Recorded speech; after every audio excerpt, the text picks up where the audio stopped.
So hello guys, നമസ്കാരം. എൻ്റെ പേര് ജെയ്സ് എന്നാണ്. നിങ്ങളുടെ സി എ ഫൗണ്ടേഷൻ്റെ ക്ലാസ് എല്ലാം തുടങ്ങിയെന്ന് ഞാൻ വിശ്വസിക്കുന്നു. സോ നിങ്ങളുടെ സി എ ഫൗണ്ടേഷൻ അല്ലെങ്കിൽ സി എ എന്ന് പറയുന്നൊരു കോഴ്സിൻ്റെ തന്നെ ഏറ്റവും വൺ ഓഫ് ദ ഇമ്പോർട്ടൻറ്റ് ആയിട്ടുള്ള ഒരു സബ്ജക്റ്റാണ് അക്കൗണ്ടിങ് എന്ന് നമ്മൾ പറയുന്നത്. സോ സി എ ഫൗണ്ടേഷൻ ലെവലിലെ അക്കൗണ്ടിങ് ക്ലാസ് ഞാനായിരിക്കും എടുക്കാൻ പോകുന്നത്. സോ എനിക്കറിയാം, എന്നെ വാച്ച് ചെയ്യുന്ന പലരും പല പല ബാക്ക്ഗ്രൗണ്ട്സിൽ നിന്ന് വന്നവരാണ്. ചിലർ പ്ലസ് ടു കഴിഞ്ഞ് വന്നവരുണ്ട്, ചിലർ ബി.കോം കഴിഞ്ഞ് വന്നവരുണ്ട്, ചിലർ ഡിഗ്രി കഴിഞ്ഞ് അല്ലെങ്കിൽ വേറെ ഏതെങ്കിലും ഡിഗ്രി കഴിഞ്ഞ് വന്നവരുമുണ്ട്. അതുപോലെ തന്നെ പ്ലസ് ടുവിൽ തന്നെ പ്ലസ് ടു കൊമേഴ്സ് എടുത്ത് അത് പാസ്സായി വന്നവരുമുണ്ട്. അല്ലാതെ പ്ലസ് ടു സയൻസ് സ്ട്രീമും മറ്റും എടുത്ത് പാസ്സായി വന്നവരുമുണ്ട്. പക്ഷേ നിങ്ങളെല്ലാവരും ഇന്ന് എൻ്റെ മുമ്പിൽ നിൽക്കുന്നത് ഒരു ഡ്രീമായിട്ടാണ്. ഭാവിയിൽ ഒരു 5 ഇയേഴ്സ് കഴിയുമ്പോൾ അല്ലെങ്കിൽ ഒരു 6 ഇയേഴ്സ് കഴിയുമ്പോൾ നിങ്ങളെല്ലാവരും ഒരു ചാർട്ടേഡ് അക്കൗണ്ടൻ്റായി പാസ് ഔട്ടായി നല്ലൊരു പ്രൊഫഷൻ തിരഞ്ഞെടുത്ത് ഒന്നല്ലെങ്കിൽ പ്രാക്ടീസിലേക്കോ അല്ലെങ്കിൽ എംപ്ലോയ്മെൻറ്റിലേക്കോ കടക്കാൻ വേണ്ടി ഡ്രീം ചെയ്ത് നിൽക്കുന്നവരാണ്. എപ്പോഴും ഡ്രീം ചെയ്യുക, കാരണം ഡ്രീംസാണ് നമ്മളെ മുന്നോട്ട് കൊണ്ടുപോകാൻ പറ്റുന്നത്. ഓക്കെ, അപ്പോൾ നിങ്ങളുടെ ഇപ്പോഴത്തെ ഏറ്റവും വലിയ ഡ്രീമായ ചാർട്ടേഡ് അക്കൗണ്ടൻസി കോഴ്സ് അല്ലെങ്കിൽ ചാർട്ടേഡ് അക്കൗണ്ടൻ്റ് എന്ന് പറയുന്ന ഒരു പ്രൊഫഷനിലേക്ക് എത്തിപ്പെടാൻ സഹായിക്കാൻ പറ്റുന്നതിൽ എനിക്ക് വളരെയധികം സന്തോഷമുണ്ട്. സോ അധികം നീട്ടുന്നില്ല, നമുക്ക് ആദ്യം തന്നെ നമ്മൾ അറിയേണ്ട എന്താണെന്ന് വെച്ചാൽ, എന്നെ ഇപ്പോൾ വാച്ച് ചെയ്യുന്ന പലർക്കും ചിലർക്കൊക്കെ അക്കൗണ്ടിങ് എന്താണെന്നറിയാം. അക്കൗണ്ടിങ്ങിൽ എൻട്രീസ് പോസ്റ്റ് ചെയ്യാനും ഫിനാൻഷ്യൽ സ്റ്റേറ്റ്മെൻറ്റ്സ് പ്രിപ്പയർ ചെയ്യാനും അറിയാവുന്നവരുണ്ടാവും. പക്ഷേ എന്നാൽ ചിലർ മറ്റ് ബാക്ക്ഗ്രൗണ്ടിൽ നിന്ന് വന്നവരായിരിക്കും. സയൻസ് ബാക്ക്ഗ്രൗണ്ടിൽ വന്നവർക്ക് ഈ അക്കൗണ്ടിങ് എന്ന് പറയുന്ന ചിലപ്പോൾ കോഴ്സ് എന്തിനെ പറ്റിയാണെന്ന് പോലും നിങ്ങൾക്ക് അറിയില്ലായിരിക്കും. അതുകൊണ്ട് തന്നെ നമ്മുടെ ക്ലാസ് ഞാൻ എടുക്കാൻ ഉദ്ദേശിക്കുന്നത് ഏതൊരു സ്റ്റുഡൻറ്റിനും വളരെ എളുപ്പത്തിൽ അക്കൗണ്ടിങ് എന്ന് പറയുന്ന ഒരു കോഴ്സ് പഠിക്കാനും അതുപോലെ തന്നെ വളരെ പെട്ടെന്ന് തന്നെ ഈ കോഴ്സ് അണ്ടർസ്റ്റാൻഡ് ചെയ്ത് വളരെ നല്ലൊരു ഫൗണ്ടേഷൻ ലെവലിലാണെങ്കിലും ഇൻ്റർമീഡിയറ്റ് ലെവലിലാണെങ്കിലും ഫൈനൽ ലെവലിലാണെങ്കിലും നല്ലൊരു സ്കോർ നേടാൻ പാകത്തിന് നിങ്ങളെ പ്രിപ്പയർ ചെയ്യുകയാണ് എൻ്റെ ഉദ്ദേശം. ഓക്കെ, സോ അതിനു മുമ്പ് നമുക്ക് ഈ അക്കൗണ്ടിങ് കോഴ്സിലേക്ക് കടക്കുന്നതിന് മുമ്പ് എന്താണ് അക്കൗണ്ടിങ് എന്നും എന്തിനാണ് നമ്മൾ ഈ അക്കൗണ്ടിങ് എന്ന് പറയുന്ന പോളിസി ചെയ്യുന്നത് എന്നും നമ്മൾ അറിയണം. ഓക്കെ, സോ എന്താണ് അക്കൗണ്ടിങ് അല്ലെങ്കിൽ എന്താണ് അക്കൗണ്ടൻസി? നോർമലി ഒരു സാധാരണക്കാരൻ്റെ ഭാഷയിൽ പറയുകയാണെങ്കിൽ നമ്മളെല്ലാവരും എന്നെ വാച്ച് ചെയ്യുന്നതായാലും അല്ലെങ്കിൽ ഈ ലോകത്തിലുള്ള ഏകദേശം ഒരു 99% ആൾക്കാരും നമ്മളറിയാതെ തന്നെ ഒരു അക്കൗണ്ടൻ്റാണ്. നമ്മളറിയാതെ തന്നെ നമ്മൾ അക്കൗണ്ടിങ് ആക്ച്വലി ചെയ്യുന്നുണ്ട്. ഈ അക്കൗണ്ടിങ് എന്ന് കേൾക്കുമ്പോൾ തന്നെ നിങ്ങൾ അത്ര വലിയ സംഭവമാണെന്നൊന്നും വിചാരിക്കരുത് കേട്ടോ. ജസ്റ്റ് പ്യുവർ ലോജിക്കും ഒരു പ്യുവർ അണ്ടർസ്റ്റാൻഡിങ്ങും മതി. നിങ്ങൾക്കൊരു ഇൻട്രസ്റ്റ് ഉണ്ടായാൽ മതി. അക്കൗണ്ടിങ് പഠിക്കാനൊരു ഇൻട്രസ്റ്റ്, മാത്സ് പോലെ തന്നെ മാത്സ് ചിലർക്ക് മാത്സ് ഭയങ്കര ഇൻട്രസ്റ്റ് ഉണ്ടാവും. അതുപോലെ തന്നെ ഈ അക്കൗണ്ടിങ് എന്ന് പറയുന്ന ഒരു കോഴ്സ് പഠിക്കാനുള്ളൊരു ഇൻട്രസ്റ്റ്, ആ ഒരു ഇൻട്രസ്റ്റ് ഉണ്ടെങ്കിൽ നിങ്ങൾക്ക് അക്കൗണ്ടിങ് എന്ന് പറയുന്നത് വളരെ എളുപ്പമുള്ള പേപ്പറാണ്. പ്രത്യേകിച്ച് സി എ കോഴ്സിൽ സ്കോർ ചെയ്യാൻ പറ്റുന്ന ഒരു സബ്ജക്റ്റ് എന്ന് പറയുന്നത് ആക്ച്വലി അക്കൗണ്ടിങ്ങാണ്. അക്കൗണ്ടിങ്ങിൽ നിങ്ങളിപ്പോൾ സി എ ഏത് ലെവലാണെങ്കിലും, ഫൗണ്ടേഷൻ ആണെങ്കിലും ഇൻ്റർമീഡിയറ്റ് ആണെങ്കിലും ഫൈനൽ ആണെങ്കിലും നിങ്ങളെടുത്ത് നോക്കിക്കോ, അക്കൗണ്ടിങ് എന്ന് പറയുന്ന ഒരു സബ്ജക്റ്റിലായിരിക്കും മാക്സിമം പാസ് പെർസെൻറ്റേജ് കൂടുതൽ. കാരണം ബാക്കിയുള്ളതിലൊക്കെ നിങ്ങൾക്ക് തിയറി അല്ലെങ്കിൽ കുറച്ച് റഫായിട്ടുള്ള തിയറീസും കാര്യങ്ങളൊക്കെ കാരണം കുറച്ച് ബുദ്ധിമുട്ട്. പക്ഷെ അക്കൗണ്ടിങ് എന്ന് പറയുന്നത് പ്യുവർ ലോജിക്കാണ്. കോസ്റ്റ് അക്കൗണ്ടിങ് നിങ്ങൾക്ക് തുടങ്ങിയോന്ന് അറിയില്ല, കോസ്റ്റ് അക്കൗണ്ടിങ് അല്ല, ഓക്കെ, നിങ്ങൾക്ക് കോസ്റ്റ് അക്കൗണ്ടിങ് ഇല്ലയെന്ന് തോന്നുന്നു. ഓക്കെ, ഇൻ്റർമീഡിയറ്റിനാണ് കോസ്റ്റ് അക്കൗണ്ടിങ് ഉള്ളത്. അപ്പോൾ അക്കൗണ്ടിങ് എന്ന് പറയുന്നത് പ്യുവർ ലോജിക്ക് ബേസ് ചെയ്തിട്ട് നമുക്ക് വർക്കൗട്ട് ചെയ്യാൻ പറ്റുന്ന ഒരു സബ്ജക്റ്റാണ്. പക്ഷെ ഈ ഒരു പ്യുവർ ഇതറിയണമെങ്കിൽ നിങ്ങൾക്ക് ആദ്യം തന്നെ അക്കൗണ്ടിങ് എന്താണെന്ന് അറിയണം. സോ അക്കൗണ്ടിങ് എന്ന് പറയുന്നത് വേറൊന്നുമല്ല, നമ്മളിപ്പോൾ ഒരു ട്രിപ്പ് പോവാണ്. ഞാൻ ജസ്റ്റ് എന്താ പറയുക, സാധാരണക്കാരന് മനസ്സിലാവേണ്ട രീതിയിൽ നിങ്ങൾക്ക് പറഞ്ഞുതരാം. നമ്മളിപ്പോൾ ഒരു ട്രിപ്പ് പോവാണ്, അല്ലെങ്കിൽ നിങ്ങളിപ്പോൾ ഒരു ഹോസ്റ്റലിൽ സ്റ്റേ ചെയ്യാൻ പോവാണ്. ഓക്കെ, അപ്പോൾ നിങ്ങൾക്ക് ഒരു ബഡ്ജറ്റ് ഉണ്ടാവും. അപ്പോൾ ആ ബഡ്ജറ്റിനുള്ളിൽ കാര്യങ്ങൾ വരുന്നുണ്ടോ എന്ന് നിങ്ങൾക്ക് ചെക്ക് ചെയ്യാൻ നിങ്ങൾ എന്ത് ചെയ്യും? ഓരോരോ കാര്യങ്ങൾ എഴുതി വയ്ക്കും. ഇപ്പോൾ നിങ്ങളൊരു month wise, okay 1 minute, okay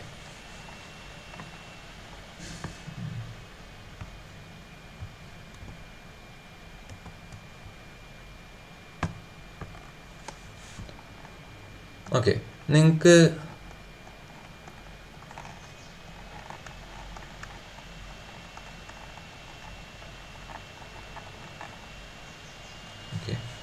ഒരു മന്ത്ലി ഒരു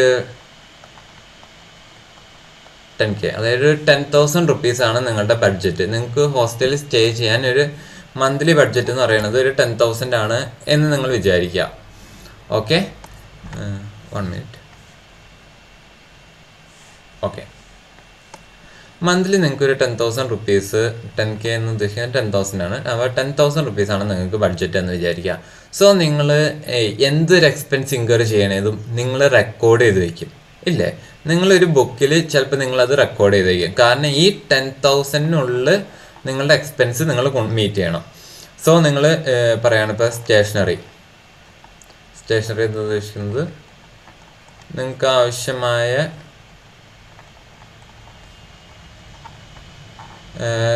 എന്താ പറയുക, നിങ്ങൾക്ക് ആവശ്യമായ ഇപ്പോൾ ഓരോ മന്തിലേക്ക് എന്തെങ്കിലും ഇപ്പോൾ ഡ്രസ്സായിട്ട് അല്ലെങ്കിൽ എന്തെങ്കിലും നിങ്ങൾക്ക് സ്റ്റേ ചെയ്യാനായിട്ട് ആവശ്യമാകുന്ന കുറച്ച് സ്റ്റേഷനറി കാര്യങ്ങൾ, പെൻ, അല്ലെങ്കിൽ നിങ്ങൾ പഠിക്കാൻ പോവുകയാണെങ്കിൽ പെൻ മുതലായ കാര്യങ്ങൾക്കെല്ലാമായിട്ട് നിങ്ങൾക്കൊരു 500 റുപ്പീസ് വരുന്നുണ്ട് എന്ന് വിചാരിക്കാം. അതുപോലെ തന്നെ ഫുഡ്, ഹോസ്റ്റലിൽ നിന്ന് ഇപ്പോൾ ഫുഡ് കൊടുക്കുന്നില്ല, നിങ്ങൾ പുറത്തുനിന്നാണ് ഫുഡ് എടുക്കുന്നതെന്ന് വെച്ചോ. ഓക്കെ, അതിന് ഏകദേശം ഒരു എന്താ പറയുക, ഒരു പെർ മന്ത് ഒരു 2,500 വരും. പിന്നെ അതുപോലെ തന്നെ നിങ്ങൾക്ക് പോകാനുള്ള ട്രാവലിംഗ് ചാർജസ്,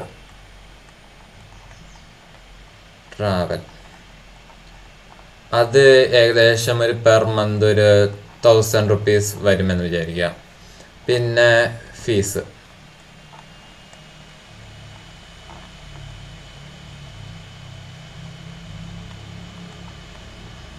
നിങ്ങളിപ്പോൾ ഹോസ്റ്റലിൽ സ്റ്റേ ചെയ്യണതിന് ഒരു ഫീസ് ഉണ്ടാവും. ലെസ് ഗ്യാസ് 2,500 ആണ് നിങ്ങളുടെ ഹോസ്റ്റൽ ഫീസ് എന്ന് വിചാരിക്കുക. ഓക്കെ, പിന്നെ അതുപോലെ തന്നെ മിസ്ലീനിയസ് ആയിട്ട് നിങ്ങൾക്ക് ഇപ്പോൾ എന്തെങ്കിലും കാര്യങ്ങൾക്കായിട്ട് മിസ്ലീനിയസ് ആയിട്ട് ഇപ്പോൾ ഇൻ കേസ് എന്തെങ്കിലും ഒരു എമർജൻസി, ഒരു മെഡിക്കൽ ഹെസിറ്റേഷൻ, അതിനൊക്കെ വേണ്ടി നിങ്ങളൊരു 1000 രൂപ മാറ്റി വയ്ക്കുന്നുണ്ട് എന്ന് വിചാരിക്കുക. ഓക്കെ, സോ അപ്പോൾ ഏകദേശം നിങ്ങളുടെ ടോട്ടൽ ബഡ്ജറ്റ് 5,000 പ്ലസ് 2,000 7,500 ആണ്. ഓക്കെ, അപ്പോൾ നിങ്ങൾക്ക് ആകെ കിട്ടുന്നത് 10,000 റുപ്പീസാണ്. പക്ഷേ നിങ്ങൾക്ക് ആകെ ചിലവ് വന്നത് 7,500 ആണ്. അപ്പോൾ 2,500 ആണ് സർപ്ലസ് എന്ന് പറയാം. പ്രോഫിറ്റ് എന്ന് പറയാൻ പറ്റില്ല, പ്രോഫിറ്റ് എന്ന് പറയുന്നത് പറയാൻ പറ്റില്ല, സർപ്ലസ് എന്ന് ചോദിക്കാം. അപ്പം നിങ്ങൾക്ക് അടുത്ത മാസം ഈ 2,500 രൂപ കുറവ് മതി. അതായത് 7,500 രൂപയ്ക്ക് നിങ്ങൾക്ക് അടുത്ത മാസം നിങ്ങൾക്ക് കാര്യങ്ങൾ മുമ്പോട്ട് നീക്കാം. സോ ഇങ്ങനെ ഒരു എന്താ പറയുക, നമ്മൾ റെക്കോർഡ് ചെയ്യുകയാണ് അല്ലേ, നമ്മുടെ എക്സ്പെൻസുകൾ എല്ലാം നമ്മൾ റെക്കോർഡ് ചെയ്യുകയാണ്. നമ്മുടെ ഇൻകം എന്ന് പറയുന്നത് എന്താ, മന്ത്ലി നമുക്ക് വീട്ടിൽ നിന്ന് കിട്ടുന്നത്, അല്ലെങ്കിൽ മന്ത്ലി നമുക്ക് ആരെങ്കിലുമൊക്കെ അയച്ചു തരുന്നതായിട്ടുള്ള ഈ 10K ആണ്. ഓക്കെ, അല്ലെങ്കിൽ നമ്മളിപ്പോൾ ജോലി ചെയ്യുന്നവരാണെങ്കിൽ വർക്ക് ചെയ്ത് കിട്ടുന്ന നമ്മുടെ സാലറിയാണ് ഈ 10K. അതിൽ നിന്ന് നമ്മൾ ഇങ്ങനത്തെ എക്സ്പെൻസുകളായി പല എക്സ്പെൻസുകൾ നമ്മൾ ഇൻകർ ചെയ്യുന്നുണ്ട്. ഓക്കെ, അങ്ങനെ നമ്മൾ ബാക്കി വരുമ്പോൾ നമുക്ക് ഏകദേശം 2,500 നമ്മുടെ സേവിങ്സ് ആയിട്ട് വരുന്നുണ്ട്. സോ ഇതും വൺ ടൈപ്പ് ഓഫ് അക്കൗണ്ടിങ് ആണ്. നിങ്ങളുടെ വീട്ടിൽ നോക്കിയാൽ മോസ്റ്റ് പ്രോബബ്ലി നിങ്ങളുടെ അമ്മമാർ, എൻ്റെ വീട്ടിൽ എൻ്റെ അമ്മയാണ് ചെയ്യുന്നത്. അപ്പോൾ എൻ്റെ അമ്മ ഇങ്ങനെ ഓരോ മാസത്തെ കാര്യങ്ങൾ, ഓരോ മാസത്തെ സേവിങ്സ്, ഓരോ പോസ്റ്റ് ഓഫീസിൽ അടയ്ക്കാനുള്ളത്, അതുപോലെ തന്നെ ഗ്രോസറി, എന്തോരം വാങ്ങുന്നുണ്ട്, അതുപോലെ തന്നെ ഞങ്ങളുടെ ഫീസ് കാര്യങ്ങളെല്ലാം ഇങ്ങനെ റെക്കോർഡ് ചെയ്യുന്നുണ്ട്. സോ എന്താ പറയുക, ഈ അക്കൗണ്ടിങ് എന്ന് പറയുന്നത് നമ്മൾ ഡെയിലി അല്ലെങ്കിൽ എല്ലാവരും എപ്പോഴും നമ്മൾ ചെയ്തുകൊണ്ടിരിക്കുന്ന ഒരു കാര്യം തന്നെയാണ്. ഓക്കെ, അല്ലാതെ ഇതൊരു പുതിയൊരു സബ്ജക്റ്റ് ആയിട്ടോ അല്ലെങ്കിൽ നിങ്ങൾ ഇതുവരെ പഠിക്കാത്തതായ ഒരു കാര്യമായിട്ടോ നിങ്ങൾ ഇത് കണക്കാക്കണ്ട. ഓക്കെ, സോ എന്താ പറയുക, അക്കൗണ്ടിങ് എന്ന് പറയുന്നത് റിയലി ഈസിയാണ്. ജസ്റ്റ് ഒന്ന് അണ്ടർസ്റ്റാൻഡ് ചെയ്താൽ നിങ്ങൾക്ക് വളരെ പെട്ടെന്ന് തന്നെ നിങ്ങൾക്ക് മനസ്സിലാക്കാൻ പറ്റും. ഓക്കെ, ഇനി നമുക്ക് നമ്മുടെ സബ്ജക്റ്റിലേക്ക് കിടക്കാം. ഈ അക്കൗണ്ടിങ് എന്ന് പറയുന്നത് നമ്മൾ സബ്ജക്റ്റ്, നമ്മളിപ്പോൾ എന്തൊരു കാര്യത്തിലേക്ക് കിടക്കുകയാണെങ്കിൽ, ഇപ്പം നിങ്ങൾ CA കോഴ്സിലേക്ക് കിടക്കുകയാണെങ്കിൽ നിങ്ങൾ അത്യാവശ്യം CAയുടെ സ്കോപ്പ് എന്താണ്, അതുപോലെ തന്നെ എന്തൊക്കെയാണ് നിങ്ങൾ ചെയ്യേണ്ടത്. ഇപ്പോൾ ഫൗണ്ടേഷൻ ലെവൽ ആദ്യം നിങ്ങൾ ഫൗണ്ടേഷൻ ലെവൽ ചെയ്യണം, പിന്നെ അത് കഴിഞ്ഞ് ഇൻ്റർമീഡിയറ്റ് ലെവൽ ചെയ്യണം, അത് കഴിഞ്ഞ് ഫൈനൽ ലെവലിലേക്ക് കിടക്കണം. അങ്ങനെ പല പല കാര്യങ്ങളുണ്ട്. സോ ഇതൊക്കെ നമ്മൾ എന്താ പറയുക, നമ്മൾ ഗ്രാജുവലി നമ്മൾ പഠിച്ചേക്കുന്ന കാര്യങ്ങളാണ്. അല്ലെങ്കിൽ നിങ്ങൾ ഇതിനെപ്പറ്റി റിസർച്ച് ചെയ്തിട്ടാണ് ഈ ഒരു കോഴ്സ് നിങ്ങൾ തിരഞ്ഞെടുത്തേക്കുന്നത്. സോ അതുപോലെ തന്നെ നമുക്ക് ഈ അക്കൗണ്ടിങ് എന്ന് പറയുന്ന ഒരു സബ്ജക്റ്റ് തുടങ്ങുന്നതിന് മുമ്പ് എന്തൊക്കെയാണ് നമുക്ക് ഇതിൽ പഠിക്കേണ്ടത്, എന്തൊക്കെയാണ് നമ്മൾ ഇതിൽ റിസർച്ച് ചെയ്യേണ്ടത്, അല്ലെങ്കിൽ എങ്ങനെയാണ് എക്സാം എന്ന് മുതലായ കാര്യങ്ങളൊക്കെ നമ്മൾ ജസ്റ്റ് ഒന്ന് ബ്രീഫ് ചെയ്യാം. എന്നിട്ട് നമുക്ക് ഈ അക്കൗണ്ടിങ് കോഴ്സിലേക്ക് ഡീപ്പായിട്ട് കിടക്കാം. ഓക്കെ, അതാണ് better. So first of all ഞാൻ ആക്ച്വലി ഇതിൻ്റെ ഇൻഡെക്സ് ഞാൻ എടുത്തിട്ടില്ല. ഓക്കെ, നിങ്ങൾക്ക് അത്യാവശ്യം അറിയാമെന്ന് തോന്നുന്നു. ICA BOS ഇതാണ് എന്താ സ്റ്റാർട്ടേഡ് അക്കൗണ്ട് CA കോഴ്സിൻ്റെ BOS നോളജ് പോർട്ടൽ. അല്ലെങ്കിൽ ഇതിൽ നിങ്ങൾക്ക് എന്താ പറയുക, നിങ്ങളുടെ സ്റ്റഡി മെറ്റീരിയൽ, നിങ്ങൾ ഇനിയും സ്റ്റഡി മെറ്റീരിയൽ വാങ്ങിച്ചിട്ടില്ലെങ്കിൽ ഇതിൽ നിങ്ങൾക്ക് സ്റ്റഡി മെറ്റീരിയൽ ഫ്രീ ആയിട്ട് കിട്ടും. വേറെ ലോഗിൻ ചെയ്യേണ്ട കാര്യമൊന്നുമില്ല. ജസ്റ്റ് ICA BOS എന്ന് പറയുന്ന ഈ സൈറ്റിൽ കയറിയിട്ട്, സൈറ്റിൽ കയറുമ്പോൾ ഇതാണ് ഇതിൻ്റെ ഹോം പേജ്.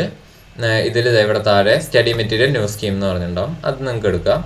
ഇതിൽ പല ഇതുണ്ട്, ഇൻ്റർമീഡിയറ്റ്, ഇതിൻ്റെ എല്ലാം സോഫ്റ്റ് കോപ്പീസ്, നമ്മുടെ ബുക്സിൻ്റെയൊക്കെ എല്ലാം സോഫ്റ്റ് കോപ്പീസ്, അതുപോലെ തന്നെ മോക്ക് ടെക്സ്റ്റ് പേപ്പേഴ്സ്, RTP, ഇതെല്ലാം ഈ ഒരു സൈറ്റിൽ കിട്ടും. ഞാൻ നേരത്തെ എടുത്ത ആ ഒരു ഞാൻ കാണിച്ചു തരാം. ഈ ഫേസിൽ തന്നെ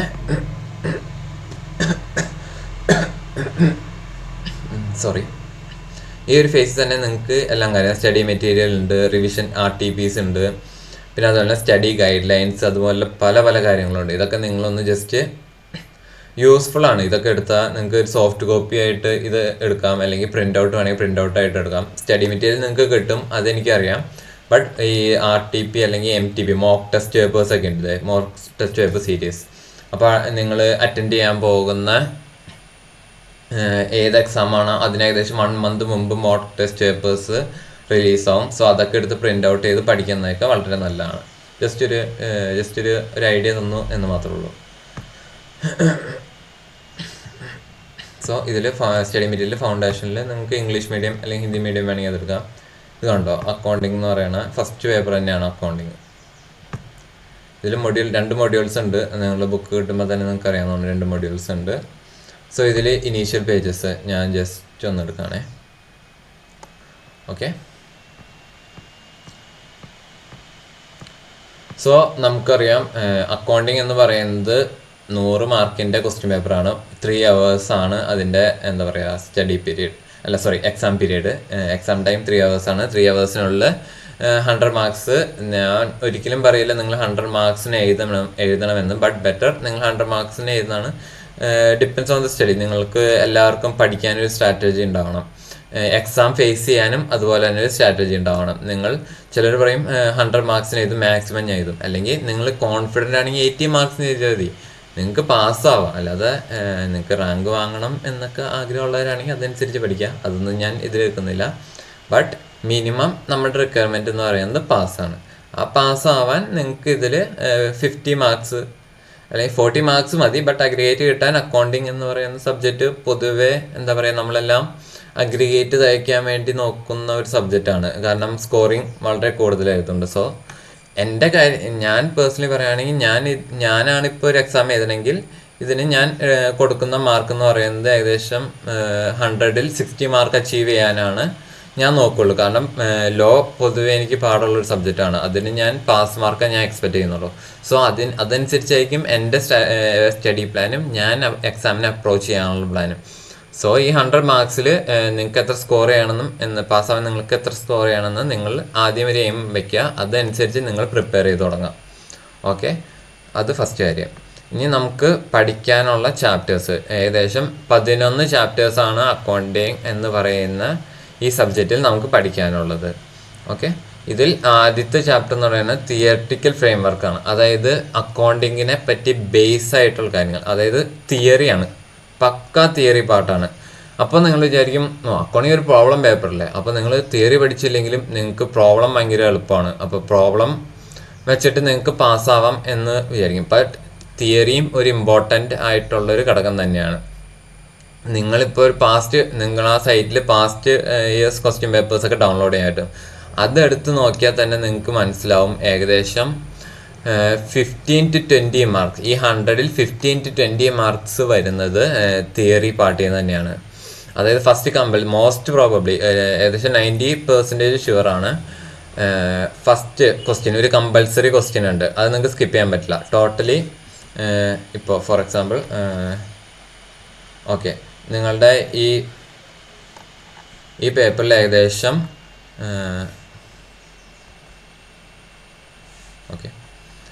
ഏകദേശം 6 ക്വസ്റ്റ്യൻസ് ആണ് ഉണ്ടാവാൻ പോകുന്നത്.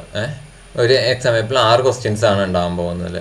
ഇതിൽ ഒരെണ്ണം കമ്പൽസറി ക്വസ്റ്റ്യൻസ് ആണ്. ഓക്കെ, ഒരെണ്ണം കമ്പൽസറി ക്വസ്റ്റ്യൻസ് ആയിരിക്കും. ബാക്കി 5 ക്വസ്റ്റ്യൻസ് ഉണ്ടല്ലോ.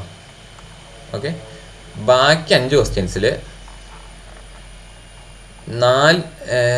4 ക്വസ്റ്റ്യൻ നിങ്ങൾക്ക് അറ്റൻഡ് ചെയ്താൽ മതി. ഓക്കെ, ഒരെണ്ണം നിങ്ങൾക്ക് സ്കിപ്പ് ചെയ്യാം. അത് ഏത് വേണമെന്ന് നിങ്ങൾക്ക് തീരുമാനിക്കാവുന്നതാണ്. നിങ്ങൾ ക്വസ്റ്റ്യൻ പേപ്പർ നോക്കിയിട്ട് ഏതാണ് നിങ്ങൾ പഠിക്കാത്തത്. അല്ലെങ്കിൽ ചിലപ്പോൾ നിങ്ങൾ 11 ചാപ്റ്റേഴ്സ് ഉണ്ട്, അപ്പോൾ അതിൽ ചിലപ്പോൾ 10 നിങ്ങൾക്ക് കവർ ചെയ്യാൻ പറ്റിയിട്ടുണ്ടാവുള്ളൂ. അപ്പോൾ ആ 10 അപ്പോൾ ഒരു ക്വസ്റ്റ്യൻ നിങ്ങൾ പഠിക്കാത്ത ചാപ്റ്റർ ആണെങ്കിൽ അത് നിങ്ങൾക്ക് സ്കിപ്പ് ചെയ്യാം. പക്ഷേ ഈ കമ്പൽസറി ക്വസ്റ്റ്യൻ അല്ലേ, ഈ കമ്പൽസറി ക്വസ്റ്റ്യൻ നിങ്ങൾക്ക് സ്കിപ്പ് ചെയ്യാൻ പറ്റില്ല. ഓക്കെ, ആ 20 മാർക്സിൻ്റെ അത് 20 മാർക്സിൻ്റെ ക്വസ്റ്റ്യൻ ആയിരിക്കും. ചിലപ്പോൾ 20 മാർക്സ് ഓർ 15 to 20 മാർക്സിൻ്റെ ഇടയിൽ വരുന്ന ഒരു ക്വസ്റ്റ്യൻ ആയിരിക്കും കമ്പൽസറി ക്വസ്റ്റ്യൻ. ആ ക്വസ്റ്റ്യൻ മോസ്റ്റ് പ്രോബബ്ലി വരുന്നത് തിയറി പാർട്ടിൽ നിന്നായിരിക്കും. ഓക്കെ, ഏകദേശം നമ്മൾ ഇതിനു മുമ്പ് ചെക്ക് ചെയ്തതിലും ഇൻ്റർമീഡിയറ്റ് ആണെങ്കിലും ഫൗണ്ടേഷൻ ലെവലിൻ്റെ ബേസിലാണ് ഞാൻ പറയുന്നത്. ഏകദേശം എന്താ പറയുക, മോസ്റ്റ് പോപ്പുലേറ്റഡ് 90 CA ഇൻസ്റ്റിറ്റ്യൂട്ട് നോക്കിയപ്പോൾ തിയറിയിൽ ആരും അധികം കോൺസെൻട്രേറ്റ് ചെയ്യുന്നില്ല എന്ന് തോന്നിയത് കൊണ്ടായിരിക്കും കമ്പൽസറി ക്വസ്റ്റ്യൻ മോസ്റ്റ് പ്രോബബ്ലി ഒരു 75% ഗ്യാരണ്ടി പറയാം അത് മിക്കവാറും ഒരു തിയറി ക്വസ്റ്റ്യൻ ആയിരിക്കും അക്കൗണ്ടൻസിയുടെ കേസിൽ. ബാക്കിയുള്ള സബ്ജക്റ്റിൻ്റെ കേസല്ല ഞാൻ പറയുന്നത്. അക്കൗണ്ടൻസിയുടെ കേസിൽ അതൊരു തിയറി സബ്ജക്റ്റ് ആയിരിക്കും, അല്ല തിയറി ക്വസ്റ്റ്യൻ ആയിരിക്കും, സോറി. ഓക്കെ, സോ നിങ്ങൾ തിയറി ആണ് എന്ന് വിചാരിച്ചുകൊണ്ട് പഠിക്കാണ്ടിരിക്കരുത്. എന്നാൽ ഇതിൽ കുറേ കാര്യങ്ങൾ എന്താ പറയുക ജസ്റ്റ് അണ്ടർസ്റ്റാൻഡിങ്ങിന് വേണ്ടി തരുന്നുണ്ട്. അതിപ്പോൾ നിങ്ങൾക്ക് സ്കിപ്പ് ചെയ്താലും വലിയ ഇഷ്യൂസ് ഇല്ല. പക്ഷേ എന്താ പറയുക വളരെ ഇമ്പോർട്ടൻ്റ് ആയിട്ടുള്ള കുറേ തിയറി പാർട്സ് ഉണ്ട്. അതൊക്കെ ഞാൻ എന്താ പറയുക ഒരു ഷോർട്ട് നോട്ട് പോലെ ഇവിടെ ഒരു ഷോർട്ട് നോട്ട് പോലെ ഞാൻ ക്രിയേറ്റ് ചെയ്യുന്നുണ്ട്. എല്ലാ ചാപ്റ്റേഴ്സിനും ഒരു ഷോർട്ട് നോട്ട്സ് ഉണ്ടാവും. ഇമ്പോർട്ടൻ്റ് തിയറി അതുപോലെ തന്നെ ഇമ്പോർട്ടൻ്റ് സെക്ഷൻസ് ഒക്കെ ഒന്ന് ബ്രീഫായിട്ട് എക്സ്പ്ലെയിൻ ചെയ്തുകൊണ്ട്, പ്രോബ്ലം ആണെങ്കിലും അതെങ്ങനെയാണ് ചെയ്യേണ്ടത് എന്നുള്ളതൊക്കെ ഞാൻ ബ്രീഫായിട്ട് എക്സ്പ്ലെയിൻ ചെയ്തുകൊണ്ട് ഒരു എന്താ പറയുക ഒരു ഷോർട്ട് നോട്ട് നിങ്ങൾക്ക് എന്താ റിവിഷൻ. ഇതൊരിക്കലും നിങ്ങൾ എന്താ പറയുക നിങ്ങളുടെ ടെക്സ്റ്റ് ബുക്കിന് അല്ലെങ്കിൽ നിങ്ങൾ സ്റ്റഡി മെറ്റീരിയലിൽ ICA തരുന്ന സ്റ്റഡി മെറ്റീരിയലിന് പകരമാണ് എന്ന് വിചാരിക്കരുത്. ഇത് നിങ്ങൾക്ക് എന്താ റിവൈസ് ചെയ്യാനുള്ള ഒരു ഷോർട്ട് നോട്ടാണ്. ഓക്കെ, ഈ ഷോർട്ട് നോട്ട് എന്താ പറയുക നിങ്ങൾക്ക് ക്ലാസ്സിൻ്റെ ഇടയിൽ ഞാൻ ഈ ഷോർട്ട് നോട്ട്സ് ഉപയോഗിക്കുന്നതാണ് കുറച്ച് കാര്യങ്ങളൊക്കെ റിവിഷന് വേണ്ടിയും അതുപോലെ കുറച്ച് കാര്യങ്ങളൊക്കെ ഡിസ്കസ് ചെയ്യാനൊക്കെ ആയിട്ട്. ബട്ട് നിങ്ങൾ മെയിനായിട്ട് ഫോക്കസ് ചെയ്യേണ്ടത് മെറ്റീരിയൽ നമ്മുടെ ഇൻസ്റ്റിറ്റ്യൂട്ട് തരുന്ന അക്കൗണ്ടൻസിയുടെ സ്റ്റഡി മെറ്റീരിയൽ തന്നെയാണ്. ഓക്കെ, അതിലെ പ്രോബ്ലംസും അതിലെ തിയറികളും എല്ലാം വായിച്ച് നോക്കിയിട്ട് ഇതിലേക്ക് കടക്കാൻ പാടുള്ളൂ. അതുപോലെ തന്നെ ബാക്കി പുറത്തുനിന്നുള്ളതും ഇപ്പോൾ മോക്ക് ടെസ്റ്റ് പേപ്പർ ആണെങ്കിൽ RTP ആണെങ്കിൽ അതൊക്കെ ചെയ്യുന്നതിന് മുമ്പ് നിങ്ങൾ എൻഷുർ ചെയ്യുക നിങ്ങൾ സ്റ്റഡി മെറ്റീരിയലിലെ ക്വസ്റ്റ്യൻസും എല്ലാം ക്വസ്റ്റ്യൻസും അതുപോലെ തന്നെ അതുമായി റിലേറ്റ് ചെയ്യുന്ന പ്രോബ്ലംസ് എല്ലാം കംപ്ലീറ്റ് ചെയ്തു എന്ന് നിങ്ങൾ ഉറപ്പ് വരുത്തിയിട്ട് ഞങ്ങൾ തരുന്ന ഈ ഷോർട്ട് നോട്ട്സിലാണെങ്കിലും അതുപോലെ തന്നെ മോക്ക് ടെസ്റ്റ് പേപ്പർ അല്ലെങ്കിൽ RTPs അല്ലെങ്കിൽ സ്കാനേഴ്സ് കിട്ടും.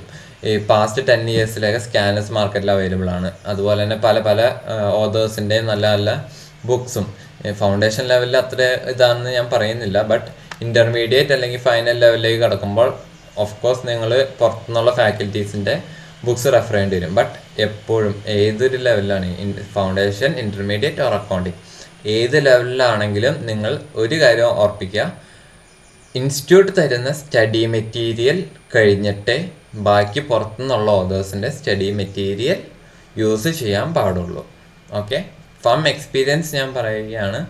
എന്താ പറയുക, സ്റ്റഡി മെറ്റീരിയലിൽ നിന്നായിരിക്കും നിങ്ങളുടെ മേജർ ക്വസ്റ്റ്യൻസ് വരാൻ പാടുള്ളൂ. ബട്ട് ഔട്ട് ഓഫ് ഇതില്ലെന്നല്ല ഞാൻ പറയുന്നത്. ബട്ട് ചില സമയങ്ങളിൽ സ്റ്റഡി മെറ്റീരിയലുള്ള ഡിക്റ്റോ ക്വസ്റ്റ്യൻസ് വരെ എക്സാംസിന് ചോദിച്ചിട്ടുണ്ട്. സോ സ്റ്റഡി മെറ്റീരിയൽ പഠിക്കുക, അതിൻ്റെ ബേസിലുള്ള ആൻസേഴ്സ് നിങ്ങൾ മാക്സിമം പ്രൊവൈഡ് ചെയ്യാൻ നോക്കുക. ഓക്കെ, പുറത്തുനിന്നുള്ളതാണെങ്കിലും സ്റ്റഡി മെറ്റീരിയലിനൊരു ലാംഗ്വേജ് ഉണ്ട്. ICSE എന്ന് പറയുന്നത് ഒരു പ്രൊഫഷണൽ കോഴ്സാണ്. അപ്പോൾ അതിനൊരു ലാംഗ്വേജ് തന്നെയുണ്ട്. അപ്പോൾ ആ ഒരു എന്താ പറയുക, ഒരു പ്രൊഫഷണൽ രീതിയിലുള്ള ഒരു ആൻസേഴ്സ് ആയിരിക്കും നിങ്ങൾ വാല്യൂ ചെയ്യുന്നവർ നോക്കുന്നുള്ളൂ. അത് ഇപ്പോൾ വാല്യൂ ചെയ്യുന്നവർ ഫോർ എക്സാമ്പിൾ ഞാൻ പറയുകയാണ്, നിങ്ങളുടെ ഇപ്പോൾ ഒരു പേപ്പർ വാല്യൂ ചെയ്യാൻ പോകുന്നത് ഒരിക്കലും ഒരു ചാർട്ടേഡ് അക്കൗണ്ടൻറ്റ് ആവണമെന്നൊന്നുമില്ല. ഓക്കെ, ചാർട്ടേഡ് അക്കൗണ്ടിങ് എന്ന് പറയുന്ന ഒരു കോഴ്സിന് തന്നെ അത്യാവശ്യം ഇപ്പോൾ ഷോർട്ടേജ് വരികയാണ്. അപ്പോൾ അത് പാസ്സാവുന്നത് ഇപ്പോൾ പുതിയ സ്കീമൊക്കെ ആയതുകൊണ്ട് in future of course shortage വരും. അതാണ് എക്സ്പെക്റ്റ് ചെയ്യുന്നത്. സോ അത് ഷോർട്ടേജ് വരിക എന്ന് ഉദ്ദേശിക്കുന്നത് ഇനി നിങ്ങളൊക്കെ പഠിച്ച് പാസ്സാവുമ്പോൾ നിങ്ങളുടെ ഡിമാൻഡ് വളരും എന്ന് തന്നെയാണ് ഞാൻ ഉദ്ദേശിക്കുന്നത്. അപ്പോൾ നോർമലി എന്താ പറയുക, നിങ്ങളുടെ ഈ എന്താ പറയുക ഈ ചാർട്ടേഡ് അക്കൗണ്ടൻസ് വളരെ കുറച്ച് പേര് മാത്രമേ ഇങ്ങനെ എന്താ പറയുക വാല്യുവേഷൻ പോലുള്ള പേപ്പർ വാല്യുവേഷൻ പോലുള്ള കാര്യങ്ങൾക്ക് പോകാറുള്ളൂ. മിക്കതും ഈ കോളേജിലുള്ള പ്രൊഫസേഴ്സാണ് ഇത് വാല്യൂ ചെയ്യുന്നത്. സോ അവർക്ക് കൊടുക്കുന്ന ഒരു എന്താ പറയുക ആൻസർ പാഡ് ഉണ്ട് അല്ലെങ്കിൽ ആൻസർ ബുക്ക്ലെറ്റ് ഉണ്ട്.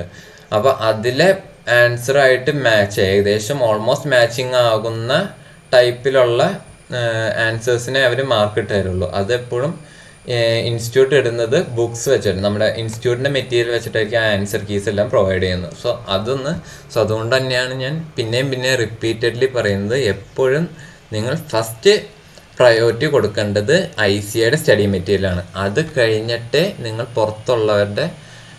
പുറത്തുള്ള ബുക്സും സ്കാനേഴ്സും എന്താ പറയുക നിങ്ങൾ റെഫർ ചെയ്യാൻ പാടുള്ളൂ. Okay, sure.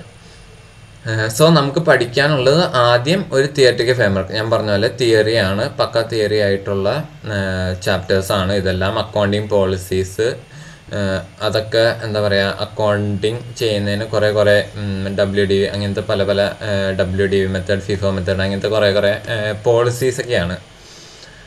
പിന്നെ ഒരു ഇൻട്രസ്റ്റിംഗ് ആയിട്ടുള്ള ഒരു ചാപ്റ്റർ എന്ന് പറയുന്നത് ഈ തിയറി പാർട്ടിൽ അക്കൗണ്ടിങ് സ്റ്റാൻഡേർഡ്സ് ആണ്. അക്കൗണ്ടിങ് സ്റ്റാൻഡേർഡ്സ് ആക്ച്വലി ഞാൻ പഠിക്കുന്ന സമയത്ത് ഫൗണ്ടേഷനിൽ ഉണ്ടായിരുന്നില്ല. ഫൗണ്ടേഷനിൽ ഞാൻ പഠിച്ച CPT ആണ്. അപ്പോൾ ആ സമയത്ത് അക്കൗണ്ടിങ് സ്റ്റാൻഡേർഡ്സ് എന്ന് പറയുന്നത് ഞങ്ങളുടെ എൻട്രൻസ് അല്ലെങ്കിൽ ആ CPT എന്ന് പറയുന്ന കോഴ്സിൽ ഉണ്ടായിരുന്നതല്ല. ഇത് ആക്ച്വലി ഇൻ്ററിൻ്റെ ഭാഗമാണ്. ഇൻ്ററിലാണ് നിങ്ങൾക്ക് ഇതിൻ്റെ എന്താ പറയുക ഡീറ്റെയിൽ ആയിട്ട് വരുന്നത്. ഓക്കെ, CPTയിലും ജസ്റ്റ് റെഫറൻസ് ഉണ്ടായിരുന്നു, ഇന്ന അക്കൗണ്ടിങ് സ്റ്റാൻഡേർഡ്സ് ഉണ്ട് എന്നുള്ള റെഫറൻസ്. പക്ഷെ എന്താ പറയുക, ഇപ്പോൾ ഈ സ്റ്റാൻഡേർഡ്സ് എന്താണെന്ന് ഇതിലും ലിസ്റ്റ് തന്നെയുള്ളൂ, പക്ഷെ ഇതിൻ്റെ ഇമ്പോർട്ടൻസ് കൂടിയിട്ടുണ്ട്. ഓക്കെ, കാരണം ഇവിടെ നിന്ന് അക്കൗണ്ടിങ് സ്റ്റാൻഡേർഡ്സ് പഠിച്ചിട്ട് ഇതിൻ്റെ എന്താ പറയുക ലിസ്റ്റിംഗ് പഠിച്ചിട്ട് ഇതിനെപ്പറ്റി എന്തൊക്കെയാണ് പറയുന്നത് എന്നാണ് ഇൻ്റർമീഡിയറ്റ് ലെവലിലേക്കൊക്കെ പോകുമ്പോൾ ഉള്ളത്. ഓക്കെ, ഫൈനൽ ലെവലിൽ ഇതിലും വലിയ സംഭവമാണ്, ഇൻഡേഴ്സ് എന്ന് പറയുന്ന സംഭവമാണ്. അപ്പോൾ നിങ്ങൾ ആദ്യം ഈ അക്കൗണ്ടിങ് സ്റ്റാൻഡേർഡ്സ് എന്താണെന്നുള്ളത് ജസ്റ്റ് നോക്കി വയ്ക്കുക, മാക്സിമം അത് പഠിക്കാൻ നോക്കുക. അതിൻ്റെ പേരുകൾ അറ്റ്ലീസ്റ്റ് പേരുകളെങ്കിലും AS1 അതുള്ള കാര്യങ്ങൾ പഠിക്കാൻ നോക്കുക. ജസ്റ്റ് ഒന്ന് ഓർമ്മയിൽ വയ്ക്കുക, കാരണം ഇൻ കേസ് ചോദിക്കാൻ ചാൻസ് ഉള്ളതാണ്. CA എക്സാമിന് ഇന്ന ചോദിക്കും എന്നെന്താ പറയുക ഒരു ഗ്യാരണ്ടി പറയാൻ പറ്റില്ല, അവർ എന്ത് വേണമെങ്കിലും ചോദിക്കും. ഓക്കെ, സോ മാക്സിമം എന്താ പറയുക നമ്മളെന്താ പറയുക ആൻറ്റിസിപ്പേറ്റ് ചെയ്യുന്നതിലും ബെറ്റർ പ്രിപ്പയർ ചെയ്യുക. പ്രശ്നം വന്നിട്ട് നമ്മൾ അത് സോൾവ് ചെയ്യണേക്കാൾ better prevention is better than curing എന്നാണല്ലോ പറയുന്നത്. അപ്പോൾ പ്രിവെൻറ്റ് ചെയ്യാൻ നോക്കുക, മീൻസ് പ്രിപ്പയർ ആയിരിക്കുക, ഇങ്ങനെ എന്ത് വന്നാലും നേരിടാൻ പ്രിപ്പയർ ആയിരിക്കുക. ഓക്കെ,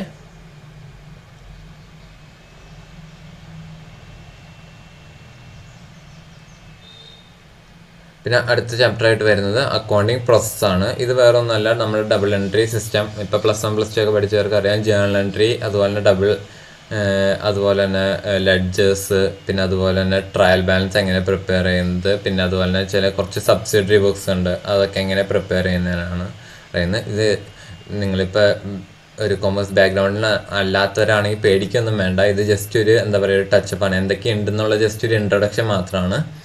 ഈ ഒരു ചാപ്റ്റേഴ്സിലേക്കൊക്കെ നമ്മൾ കടക്കുമ്പോൾ നമ്മൾ ഇതൊക്കെ ബേസായിട്ട് എന്താ പറയുക, കീറി മുറിച്ച് പഠിക്കുന്നതാണ്. ഇതെന്താണെന്നും ഈ ബുക്സ് എന്താണെന്നും അതുപോലെ തന്നെ ഈ ഒരു ഓരോരോ ടോപ്പിക്സ് എന്താണെന്നുള്ളത് വളരെ ബേസ് ലെവലിൽ നിന്ന് പഠിക്കുന്നതാണ് എന്നൊക്കെ. പിന്നെ ഒരു ഇൻട്രൊഡക്ഷൻ ക്ലാസ് ആയതുകൊണ്ടാണ് കുറച്ച് നിങ്ങൾക്ക് ലെങ്തി ആയിട്ട് തോന്നും. കാരണം വേറൊന്നല്ല, എന്താ പറയുക, നമുക്കിങ്ങനെ ഒരു നിങ്ങളൊരു പുതിയൊരു കോഴ്സ്, ഒരു പുതിയൊരു പ്രൊഫഷനിലേക്ക് തുടങ്ങാണല്ലോ, നമുക്കൊരു പയ്യെ പേസിൽ തുടങ്ങാം. ബട്ട് ഗ്രാജുവലി നമുക്കിതിൻ്റെ സ്പീഡ് കൂട്ടി നമുക്കൊരു എന്താ പറയുക, പെട്ടെന്ന് തന്നെ ഒരു 100 hours അല്ലെങ്കിൽ 80 to 100 hours തീർക്കാൻ പറ്റുന്ന അക്കൗണ്ടിങ് ക്ലാസ് ആയിട്ട് നമുക്ക് ഇത് നോക്കാം. ഓക്കെ, സോ ഇതൊക്കെ എന്താ പറയുക, ഇതൊക്കെ നമ്മൾ ബേസിക് ബാങ്ക് റീകൺസിലിയേഷൻ എന്ന് പറയുന്നത് ബാങ്കും പാസ്ബുക്കും ഒക്കെ തമ്മിലുള്ള റീകൺസിലേഷൻ, ഇൻവെൻട്രീസ് അതായത് സ്റ്റോക്ക് എന്നൊക്കെ പറയും.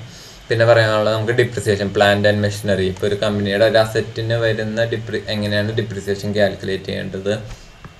അമോർട്ടൈസേഷൻ എന്ന് പറയുന്നത് ഇൻടാഞ്ചിബിൾ അസറ്റായുള്ള പേറ്റൻറ്റ്, അതിനുള്ള ഡിപ്രിസിയേഷൻ കാര്യങ്ങളൊക്കെയാണ് അമോർട്ടൈസേഷൻ വരുന്നത്. പിന്നെ വരുന്ന കുറച്ച് ബിൽ ഓഫ് എക്സ്ചേഞ്ച് എന്ന് പറയുന്ന പ്രോമിസറി നോട്ട് എന്ന് പറയുന്ന ഒരു ചാപ്റ്റർ ഉണ്ട്. അത് പറയുന്നത് നമ്മുടെ എന്താ പറയുക, ഒരു ക്രെഡിറ്റ് മെക്കാനിസമാണ് ബിൽ ഓഫ് എക്സ്ചേഞ്ച് എന്ന് പറയുന്നത്. നമുക്കൊരു കടം വാങ്ങാൻ അല്ലെങ്കിൽ ബിസിനസ്സിന് ഫണ്ട് വാങ്ങാനുള്ളൊരു മെക്കാനിസമാണ് ഈ ബിൽ ഓഫ് എക്സ്ചേഞ്ചും പ്രോമിസറി നോട്ട് എന്നൊക്കെ പറയുന്നത്. അപ്പോൾ അതിനെയൊക്കെ പറ്റി, അതിൻ്റെ അക്കൗണ്ടിങ് എങ്ങനെയാണെന്ന് പറയും. പിന്നെ ലാസ്റ്റ് എന്താ പറയുക, ഏറ്റവും ഇമ്പോർട്ടൻ്റ് ആയിട്ടുള്ള chapter preparation of financial accounts of soul proprietor. അതായത് എങ്ങനെയാണ് ഒരു ബാലൻസ് ഷീറ്റ്, നമ്മൾ ഈ നേരത്തെ പറഞ്ഞല്ലോ, ഇപ്പോൾ ഒരാൾ ആ ഒരു സർപ്ലസ് നമ്മൾ കണ്ടുപിടിക്കണം. നമ്മളൊരു ഹോസ്റ്റലിൻ്റെ ഒരു എക്സാമ്പിൾ പറഞ്ഞിട്ടാണല്ലോ പറയുന്നത്. അപ്പോൾ എങ്ങനെയാണ് ആ സർപ്ലസിലേക്ക് എത്തുക എന്നുള്ളത്, അതിനൊരു മെത്തേഡ് ഉണ്ട്, അതിനൊരു ഫോർമാറ്റ് ഉണ്ട് ആക്ച്വലി അക്കൗണ്ടിങ്ങിൽ. നമ്മൾ നേരത്തെ പറഞ്ഞൊരു സാധാരണക്കാരൻ്റെ ലൈഫ് വെച്ചിട്ടാണെങ്കിൽ നമ്മളൊരു പ്രൊഫഷൻ അല്ലെങ്കിൽ ഒരു ജോബിലേക്കൊക്കെ കിടക്കുമ്പോൾ അതിനൊരു മെക്കാനിസം ഉണ്ട്, അതിനൊരു സ്ട്രക്ചർ ഉണ്ട്. അതാണ് നമ്മൾ ആക്ച്വലി ഇവിടെ അക്കൗണ്ടിങ് എന്ന് പറയുന്ന കോഴ്സിലൂടെ പഠിക്കാൻ പോകുന്നത്. ഓക്കെ, അതിന് ആ ഒരു എൻഡ്, അക്കൗണ്ടിങ് എന്ന് പറയുന്ന ഒരു ഇതിൻ്റെ എൻഡ് എന്നൊക്കെ പറയുന്നത് ഏകദേശം പറയുന്നത് ഫൈനൽ അക്കൗണ്ട്സ് ആണ്. പക്ഷേ അക്കൗണ്ടിങ് എന്ന് പറയുന്നത് നമ്മളിപ്പോൾ എന്താ പറയുക, +2 പഠിച്ചപ്പോൾ ചോദിച്ചോ ഇത്രയിലൊക്കെ അല്ലേ ലൈഫ് പഠിക്കാനുള്ളൂ, ഇനി അടുത്ത സ്റ്റേജിൽ എന്തായിരിക്കും, ഡിഗ്രിയിൽ എന്തായിരിക്കും പഠിക്കുന്നത്. അപ്പോൾ ഡിഗ്രിയിലെത്തുമ്പോഴാണ് നമ്മൾ മനസ്സിലാക്കുന്നത് വേറെയും ഇതല്ല, +2 പഠിച്ചതല്ല, അതിലും കൂടുതൽ കാര്യങ്ങൾ നമ്മുടെ ഈ ലോകത്തുണ്ട്, അതിനെപ്പറ്റിയൊക്കെ നമ്മൾ ഇനിയും പഠിക്കാനുണ്ട് എന്നൊക്കെ. സോ ഈ CA കോഴ്സ് അതുപോലെ തന്നെയാണ്. നമ്മൾ ഫൗണ്ടേഷൻ പഠിക്കുമ്പോൾ വിചാരിക്കും ഫിനാൻഷ്യൽസും ഇതൊക്കെ ഉണ്ടാക്കാൻ പഠിച്ചല്ലോ, ഇനി എന്താ പഠിക്കാനുള്ളത്, ഇനി ഇതിൻ്റെയൊക്കെ തന്നെ കുറച്ചുകൂടി അഡ്വാൻസ് ആയിട്ടുള്ളത്. പക്ഷേ ഇതൊന്നല്ല, ഇതിലും നിങ്ങൾ ഇൻ്ററിലേക്ക് കിടക്കുമ്പോഴും ഫൈനലിലേക്ക് കിടക്കുമ്പോഴും എന്താ പറയുക, നമ്മൾ ഫൗണ്ടേഷനിൽ പഠിച്ചതെന്നായിരിക്കില്ല, അതിലും വളരെ ഡിഫറെൻ്റ് ആയിട്ടുള്ള കുറേ കാര്യങ്ങൾ നമുക്ക് ഈ ഇൻ്ററിലും അതുപോലെ തന്നെ ഫൈനലിലും പഠിക്കാനുണ്ട്. ഓക്കെ, സോ ബട്ട് അവിടേക്കൊക്കെ എത്തണമെങ്കിൽ നമുക്കൊരു ബേസ് വേണം. നമുക്ക് എവിടേക്കെങ്കിലും ഹയറിലേക്ക് പോകുന്നതിന് ഒരു ബേസ് വേണം.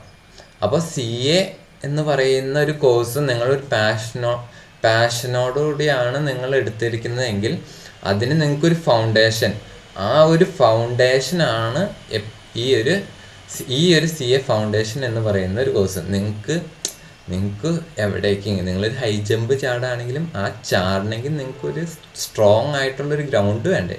ആ ഗ്രൗണ്ട് വർക്കാണ് നിങ്ങളിപ്പോൾ ഈ ഒരു സമയം നിങ്ങൾ എന്താ പറയുക പ്രിപ്പയർ ചെയ്ത് എടുക്കേണ്ടത്. ഓക്കെ, സോ ഇത് ചിലർക്ക് +2 നന്നായിട്ട് പഠിക്കുന്നവർക്ക് കുറേ കാര്യങ്ങളൊക്കെ ഇതിൽ ഓൾറെഡി അറിയാവുന്നതായിരിക്കും. ബട്ട് സ്റ്റിൽ ഇത് നിങ്ങൾ പ്രാക്ടീസ് ചെയ്തുകൊണ്ടിരിക്കും തോറും നിങ്ങളുടെ ആ ഒരു പെർഫെക്ഷൻ വളരെ ഇൻക്രീസ് ആവും. ഇൻ്റർമീഡിയറ്റ് എന്ന് പറഞ്ഞാൽ കുറച്ചും കൂടി അഡ്വാൻസ്ഡ് ആണ്. അപ്പോൾ അവിടെ ചെല്ലുമ്പോൾ ഇങ്ങനെ ബേസിൽ നിന്ന് ഒരിക്കലും തുടങ്ങില്ല, നമുക്കത് തുടങ്ങാൻ പറ്റില്ല. കാരണം ഇൻ്റർമീഡിയറ്റിൽ എന്താ പറയുക, സബ്ജക്ട്സ് എടുത്ത് തീർക്കാൻ തന്നെ ബുദ്ധിമുട്ടാണ്. ഫൈനലിനാണെങ്കിൽ നമ്മൾ സെലക്റ്റീവായിട്ട് പഠിക്കേണ്ടി വരും. അപ്പോൾ ഇതൊരിക്കലും ഞാൻ നിങ്ങളെ ഡീമോട്ടിവേറ്റ് ചെയ്യണമല്ല, but this is the fact. Okay, so foundation എന്ന കോഴ്സിൽ നിങ്ങൾ ഈ എഫേർട്ട് ഇടുകയാണെങ്കിൽ നിങ്ങൾക്ക് ഇൻ്റർമീഡിയറ്റിന് വളരെ എളുപ്പമായിരിക്കും. നിങ്ങൾ വളരെ എളുപ്പത്തിൽ ഫസ്റ്റ് അറ്റംപ്റ്റ് തന്നെ പാസ്സാകാൻ പറ്റും. ഫൗണ്ടേഷനും ഇൻ്റർമീഡിയറ്റും ഫൈനൽ നിങ്ങൾക്ക് ഫസ്റ്റ് അറ്റംപ്റ്റ് പാസ്സാണെങ്കിൽ നിങ്ങൾ ചെയ്യേണ്ടത് രണ്ട് കാര്യങ്ങളാണ്. ഒന്ന് സ്മാർട്ട് വർക്ക്, സ്മാർട്ടായിട്ട് വർക്ക് ചെയ്യുക. 2 പ്രാക്ടീസ് എപ്പോഴും പ്രാക്ടീസ് ചെയ്തുകൊണ്ട് തന്നെ ഇരിക്കുക. ഓക്കെ, സോ എനിക്ക് തോന്നുന്നു നിങ്ങൾക്ക് ഏകദേശം CA ഫൗണ്ടേഷൻ എന്ന് പറയുന്ന ഒരു കോഴ്സിൻ്റെ ഏകദേശം ഒരു ഐഡിയ കിട്ടിയെന്ന് തോന്നുന്നു. നിങ്ങൾ ജസ്റ്റ് ഒരു ഇൻഡെക്സ് വായിച്ചു നോക്കിയാൽ, നിങ്ങളിപ്പോൾ +2 പഠിച്ചവരാണെങ്കിൽ കുറേ ഫെമിലിയർ ആയിട്ടുള്ള കാര്യങ്ങളൊക്കെ നിങ്ങൾ കാണും. ബാക്കി കാര്യങ്ങൾ നമുക്ക് ബൈ ക്ലാസ്സുകളിലൂടെ നമുക്ക് പരിചയപ്പെടുകയും ഡീപ്പായിട്ട് ലേൺ ചെയ്യുകയും പ്രാക്ടീസ് ചെയ്യുകയും ചെയ്യാം. സോ ഇന്ന് ഞാൻ എടുക്കാൻ ഉദ്ദേശിക്കുന്നത് നിങ്ങളുടെ ഫസ്റ്റ് ചാപ്റ്ററായ തിയററ്റിക്കൽ ഫ്രെയിം വർക്കാണ്.